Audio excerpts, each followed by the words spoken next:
안녕하세요. 김태훈의 현명한 투자자 방송 시작하겠습니다.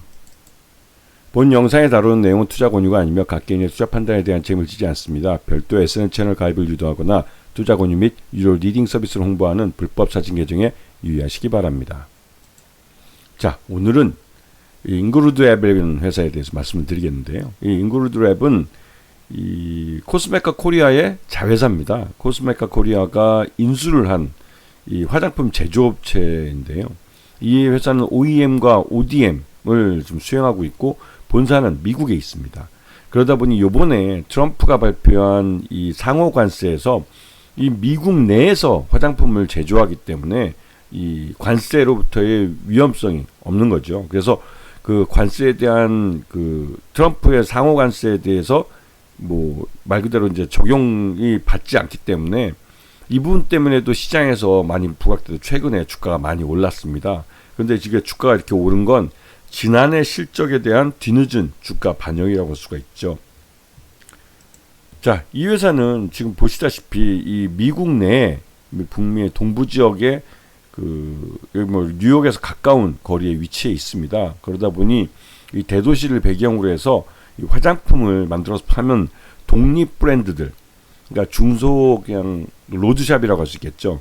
이런 중소 화장품 브랜드들이 이 인그루드 랩에다가 한국식 화장품에 대해서 이 제조 OEM과 ODM을 부탁하고 있는 것이죠. 근데 이런 수주가 많이 늘었고 또 큰 그 고객사들도 있는데 작년 같은 경우 작년 하반기에 이 큰 고객사가 기존의 이 OEM을 주던 방식에서 완전히 다 그 인그루드 랩에게 맡기는 거죠. 그랬다가 이 화장품 용기를 자신들이 따로 주문을 해서 이 사입을 해주는 형태로 바꿨습니다. 그런데 문제는 화장품이라는 게 화장품을 만드는 거는 괜찮지만 그 뭐 인그루드 랩이 하겠지만 만들어진 화장품을 용기에 담아서 포장을 해서 내놓을 때는 이 용기가 있어야만 합니다. 그런데 용기가 제때 이 공급이 되지 않으면서 전체적으로 인그루드 랩은 그 이 큰 고객사에 대한 납품 시기가 이제 대부분 다 이연돼 버렸죠. 그러다 보니 작년 실적이 이런 그 주요 고객사의 이런 그 화장품 용기 사입이 늦어지면서 좀 많이 나빠졌습니다. 그리고 뒤늦게 이게 이제 공시를 통해서 알려졌죠. 그러면서 주가가 많이 크게 하락을 하기도 했습니다. 그러면서 또 이 트럼프가 집권한 이후에 트럼프가 이제 상호 관세를 부과할 것이라는 게 시장에 알려지고 그에 대해서 이 그러니까 미국 내에 생산 공장을 갖고 있는 인그루드 랩은 이러한 미국 내 공장이 하나의 이슈가 돼서 이제 부각이 된 것이죠. 강점으로. 그래서 지난해 실적을 보면 전체 기초 화장품 쪽이 한 64% 정도 그 매출에 기여했고 기능성 화장품이나 이런 쪽에서 뭐 비비크림이나 이런 것들이 23% 매출을 올렸습니다.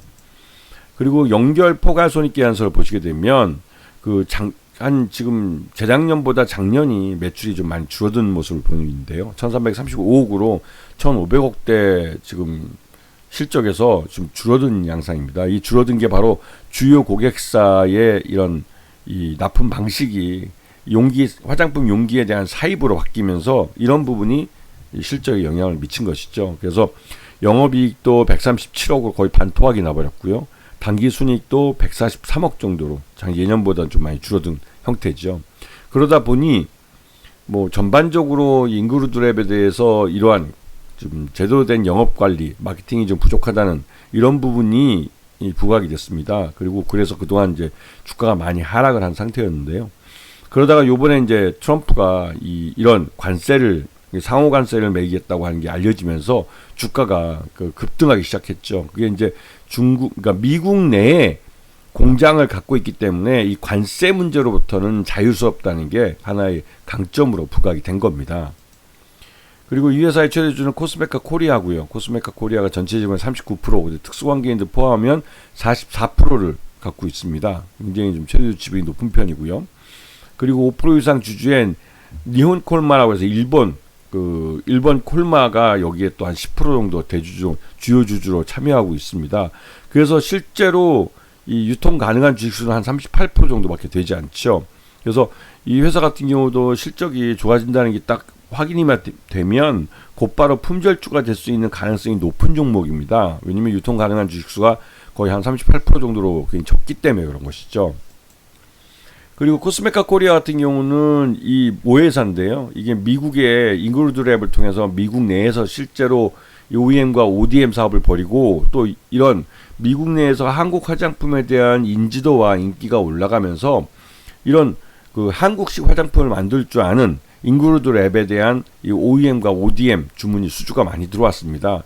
그런데 이제 작년 같은 경우 이제 큰 거래처가 그렇게 이제 화장품을 사입 형태로 넣어주다 보니까 그게 이제 실적에 발목을 잡는 상황을 만들어 버렸죠. 그런 부분에서 잉그루드 랩은 좀 억울한 측면이 있습니다.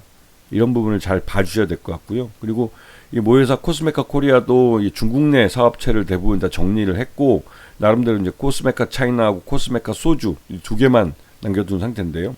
근데 전체적으로 이 코스메카 코리아는 중국 시장 내에서 그게 중국 시장에 대한 의존도가 그렇게 높지 않은 회사입니다.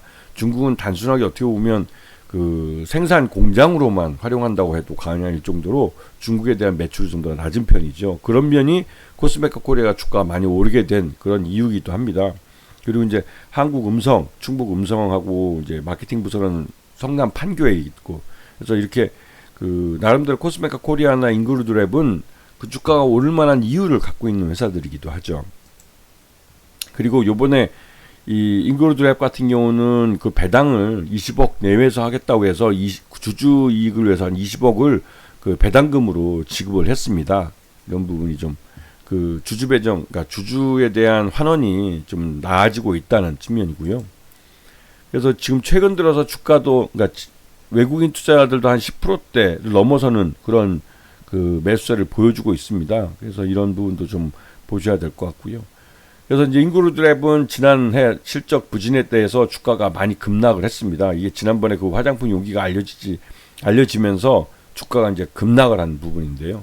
그리고 나서 이 부분을 해결하기 위해서 이제 그 뭐 대형 거래처하고 많이 협의를 했고, 그런 부분이 이제 어느 정도 가시적으로 해결될 기미가 보이니까 주가가 이제 금슬금 오르기 시작한 것이죠. 그리고 실제로 지금 주가가 10,000원대까지 올라갔던 이유는 그 많은 대로 이제 이 회사의 그 지난해 실적 기준으로 봤을 때 이 잉그루드 랩은 적정 주가가 1,500원 정도로 평가됩니다. 그래서 결국은 실적을 주가에 반영하는 흐름을 보여주고 있는 것이죠. 그래서 그 올해는 작년에 그런 용기 사입 때문에 줄어든 그런 매출을 올해는 늘 다시 회복시키고, 좀 미국 내에서 이 한국 화장품에 대한 인기도가 올라가면서 이제 수입 화장품에 대해서는 가격 인상이 이루어질 거고요.